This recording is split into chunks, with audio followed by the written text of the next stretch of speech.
So Karlton Hines used to tell me, get some money with me. You know what I'm saying? So I'm like, all right, I'll think about it.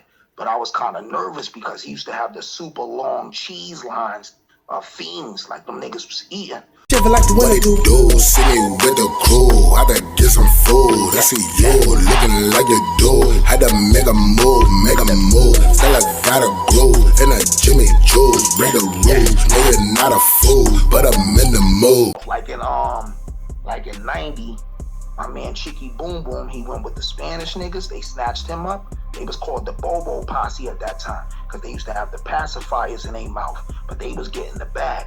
So he went with the Bobo Posse. The black dudes snatched me up. So I wound up going to Marhaven with my man L.A. So my man L.A. was from Karlton. He was from Melrose. Rest in peace, my man Lamar, L.A. He was from Melrose on Karlton Ave. Melrose Projects on Karlton Ave. But he had the yellow top crack in Marhaven. So I got down with his crew in 1990. And we was in Marhaven from 1990 to 1994 with the yellow top crack. And that's how I met Party Arty, because I always rapped. So when I was down there and I used to hustle, you know, niggas know I was nice and rapping. And they was like, yo, there's a kid over here, he nice from our projects. So I man Party Arty. Then they brung Party Arty to me. And me and Party Arty had battle. And you know what I'm saying? Back then, battling wasn't necessarily coming at each other. It was just each dude spitting verses, and we was gonna see who lasts the longest. So me and him went like 20 rounds. I spit, he spit, and I spit, you know, and stuff like that. And he was like, yo, you nice. And that's how I met Party Arty. You know what I'm saying? Back then in Marhaven, like in 90, 91. So, you know, I was eating in Marhaven for like 4 years. We was the only Karlton niggas down there because Marhaven and Patterson's, they never really fucked with Karlton. Karlton been going to war with them since like the 60s. Forever. Since like the Guy Fisher era. The dudes that was older than me was warring with Patterson's and all that. So we was like, from Karlton, we from the opposite hood, but we valid down there. And we was all solid dudes. So, you know, we was eating down there in Marhaven, and then I got a better offer. So I came to Karlton to, I got with a Spanish crew that was on 151 in Karlton. They didn't have that many black dudes in their crew. I was one of the few black dudes in like a majority Spanish crew, and I was eating with them. And then at this time, you know, when I used to come out my building, one of Karlton Hines' lieutenants, it was a dude named Ralph. Rest in peace to Ralph. Ralph used to be engaged to one of my guard sisters. So when I used to come out my building to go to Harlem and shit like that, I would walk past Karlton Hines and them.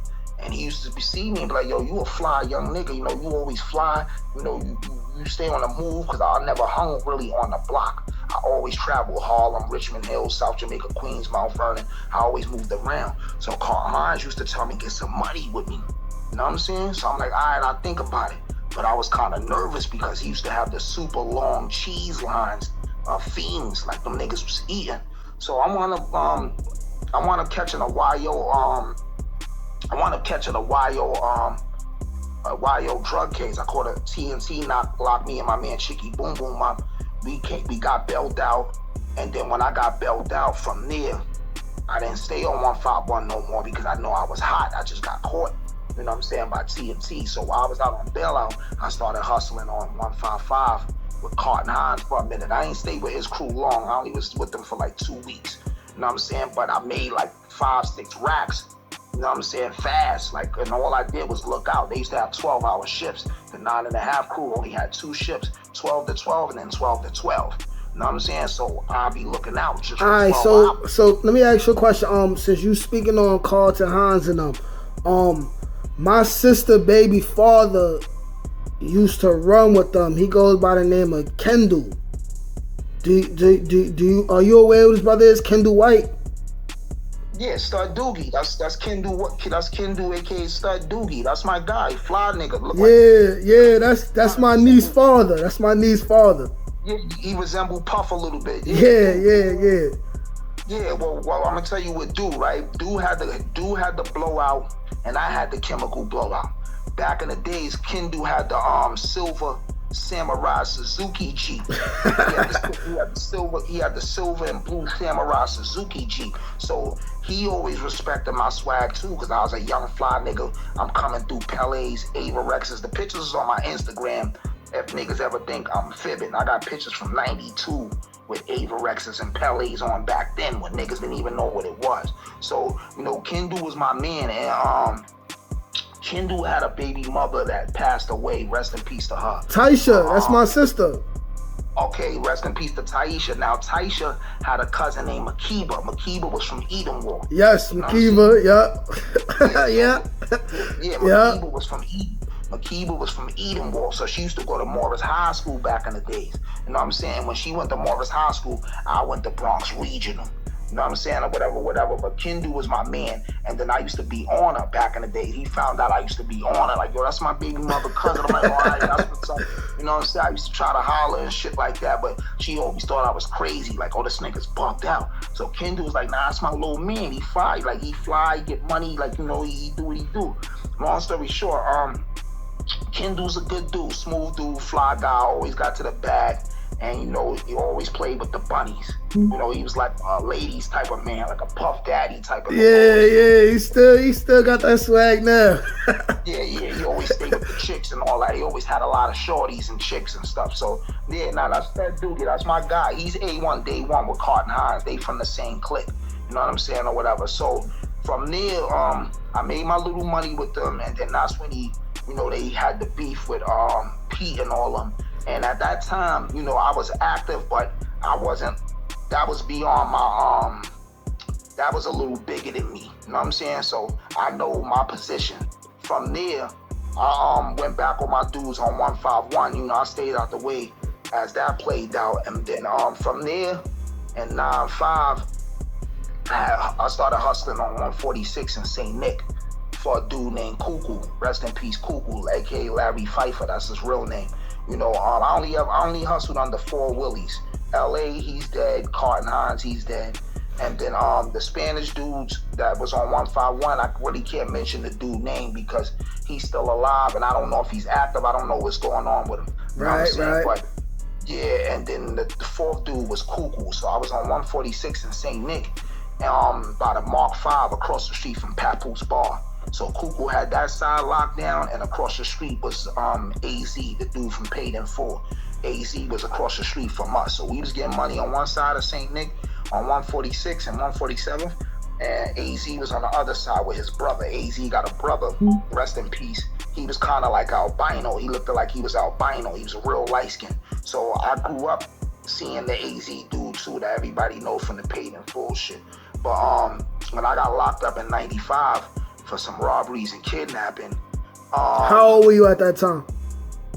I was going on 20 years old. I was 19, going on 20. My birthday, March 29th. Okay. So, yeah, so I got locked up in 95 for some robberies and kidnapping. I was on an island from 95, like June to 96 February. I bailed out 96 February. And then I only was home 3 months. In 96 from 96 February to 96 May. When I was out on bailout, I bailed out so I could take care of my baby mother and my first son. He's now 27. But when I bailed out to take care of them, kind of find out she was already cheating and making moves. You know, during the 6 months I was locked down, she was making moves with another nigga. So anyway, I wound up catching her and the dude, and I almost clipped both of them. So I got locked back up May 19th, 1996 for 2 attempt murders in Mount Vernon. So I was going to court in White Plains, New York. Janine Pirro was the DA at that time. Now she's a judge on TV. You know what I'm saying? Janine Pirro, she's a millionaire now. But they was trying to railroad me. Long story short, I copped out to the 2.5 to 4.5 in Westchester County. Went up north in 97, January 21st. I got my DIN number, and then I came back down to C95 to continue to fight the robbery and kidnapping case. I eventually copped out to that, a 3 to 9, ran wild, but consolidated. So when a bid is ran wild, but consolidated is this. If I got 2 2 to 4s ran wild, that's a 2 to 4 and a 2 to 4. That's 2 separate bids, but if they consolidated, it becomes a 4 to 8. So I had a 3 to 9, I had a 3 to 9, ran wild but consolidated with a 2.5 to 4.5, so that added up to 13 and 5.5 to 13.5 years. I CR'd on it. I did 10 straight. I came home in 05 Then I went back in on a 3-year curfew violation. Then I came home in 09. I maxed out in 09. I ain't never been back.